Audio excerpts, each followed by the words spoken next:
Y como le dije a don Julio, estoy buscando para mi mascota. Quiero para mi perro, esos grandes, esos duerme. Entonces, le vine a visitar al Doctor Brown. Viste que es nuestro amigo. Entonces, quería saber cuál puede ser mi mascota para la primera vez. Hola, doctor, ¿cómo estamos? ¿Qué tal? ¿Cómo te va? Un saludo especial para Julio.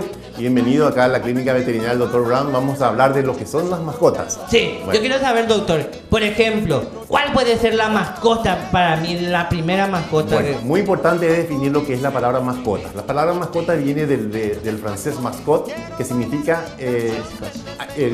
tener un animal en la casa. Es un animal que va a tener nombre y apellido. No puede ser destinado ni para el sacrificio ni para el trabajo.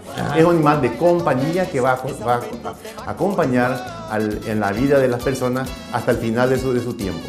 Por eso es muy importante lo que vamos a hacer nosotros hoy. Pero es muy largo, doctor, el significado. Yo quiero una mascota nomás, doctor. Bueno, vos querés una mascota. Entonces la mascota lo que vamos a hacer es, vamos a tratar de elegir una mascota para ver qué es lo que vamos a tener de acuerdo al espacio que tenemos en nuestra casa. ¿Cómo se elige? Lo más importante es tener un acuerdo con el médico veterinario para que él le diga, de acuerdo al espacio, al lugar, la forma de tratar, qué es lo que nosotros vamos a tratar. No hay un perro ideal para cada uno, hay mascotas ideales. Es así, ok. Y muy importante que la mascota también esté bien vacunada, bien desparasitada, con vitaminas, con minerales, una nutrición.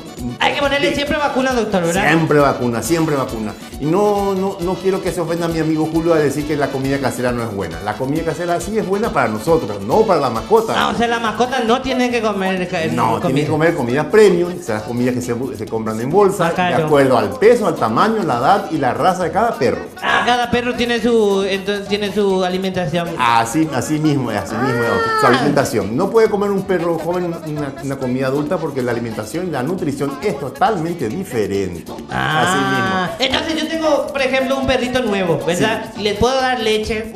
La verdad que solamente leche se le podemos dar hasta los primeros 35 o 40 días después de haberse desmamantado, porque los perritos chiquitos no tienen una enzima que se llama la lactasa para digerir la lactosa. Lo importante es darle el alimento sólido a partir de que tengan dientes, que es a partir de los 30 a 35 días.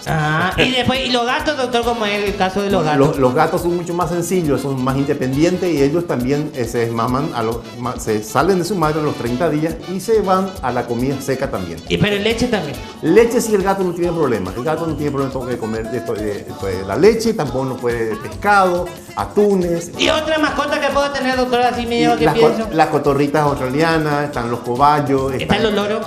Los loros esos verdes están vamos a decir, en vía de extinción, no pueden ser tomados como mascotas porque los vamos a sacar de su hábitat. Entonces los canarios pueden ser también, así que... ¿La tortuga?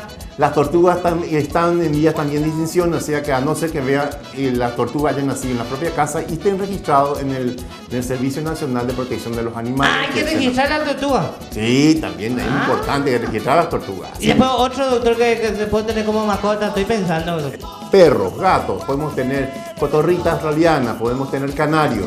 Ratones. Los ratones también pueden ser. Todo eso es parte de lo que llamamos las mascotas.